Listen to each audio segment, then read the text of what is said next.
اللہ الرحمن الرحیم حامدن و مصلین اما بعد۔ ناظرین السلام علیکم ورحمۃ اللہ وبرکاتہ۔ ہم بات کر رہے تھے محبت کے ثمرہ کے سلسلے میں۔ شیخ الاسلام ابن تیمیہ کہتے ہیں نبی صلی اللہ علیہ وسلم نے بتایا ہے کہ یہ 3 خصلتیں جس کے اندر پائی جائیں گی وہ ایمان کی حلاوت کو پالے گا، کیونکہ کسی چیز میں مٹھاس کا محسوس ہونا اس کی محبت کے تابع ہے۔ جو آدمی کسی چیز سے محبت کرے گا یا اس کے دل میں اس کی چاہت ہوگی تو مقصود حاصل ہونے کے بعد اس میں لذت اور سرور محسوس کرے گا۔ ایمان کی حلاوت جو لذت اور خوشی پر مشتمل ہے، جس سے مومن ایمان کی چاشنی جس سے مومن ایمان کی چاشنی حاصل کرتا ہے، یہ 3 امور کی بنا پر اللہ کی محبت کے تابع ہے۔ اس محبت کی تکمیل، اس محبت کی تفریح، اس محبت کے ضد کا دفاع۔ تکمیل یہ ہے کہ دنیا کی ہر چیز کے مقابلے میں اللہ اور اس کے رسول زیادہ محبوب ہوں۔ تفریح یہ ہے کہ آدمی کسی سے اللہ ہی کے لیے محبت کرے، اور محبت کی ضد کا دفاع یہ ہے کہ جس طرح آگ میں ڈالا جانا آدمی کو ناپسند ہے، اس سے زیادہ ایمان کے منافی چیزوں سے نفرت کرے۔ مجموع الفتاوی جلد نمبر 10 صفحہ نمبر 205۔ اس کا ثمرہ یہ ہے کہ آدمی جس سے محبت کرتا ہے آخرت میں اس کے ساتھ ہوگا۔ ایک صحابی آئے اور پوچھا قیامت کب آئے گی؟ آپ نے کہا کہ تم نے اس کے لیے کیا تیاری کر رکھی ہے؟ اس نے کہا میں نے اس کے لیے روزہ، نماز اور صدقات وغیرہ کی کوئی خاص تیاری نہیں کی ہے، البتہ میں اللہ اس کے رسول صلی اللہ علیہ وسلم سے محبت کرتا ہوں۔ آپ نے فرمایا تم جس سے محبت کرتے ہو قیامت میں اس کے ساتھ رہو گے۔ صحیح بخاری جلد نمبر 8 صفحہ نمبر 49۔ حسن بصری نے کہا تھا کہ ابن آدم تم المرء مع من احب سے فریب میں نہ مبتلا ہو، یعنی اس کا مطلب یہ ہوا کہ آدمی جس سے محبت کرتا ہے قیامت میں اس کے ساتھ ہوگا۔ تو کہتے ہیں اس سے فریب میں مبتلا نہ ہو۔ جو آدمی کسی قوم سے محبت کرتا ہے وہ اس کے نقش قدم پر چلتا ہے۔ تم ابرار و صالحین کے مقام تک اسی وقت پہنچ سکتے ہو جب ان کے نقش قدم کی پیروی کرو، ان کے طریقہ کار کو اپناؤ۔ اگر تم اس بات کے حریص ہو کہ انہی میں سے ہو جاؤ تو ان کے مانند عمل کرو، بھلے ہی عمل کرنے میں کوتا ہو۔ دراصل اس میں استقامت اور اتباع مطلوب ہے۔ جناب یہود، نصارہ اور ہوا پرستوں کو آپ نے دیکھا نہیں؟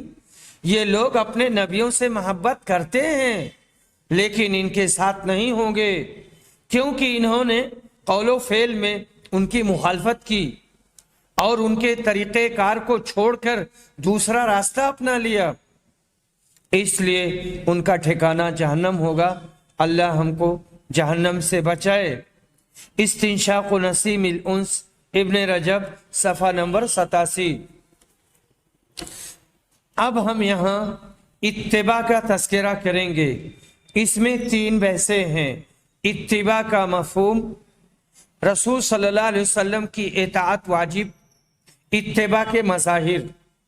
اتباع کا مفہوم، اتباع کا مصدر ہے۔ جب آدمی کسی کی پیروی کرتا ہے اور اس کے نقش قدم پر چلتا ہے تو بولا جاتا ہے اتبع الشیء تبعہ،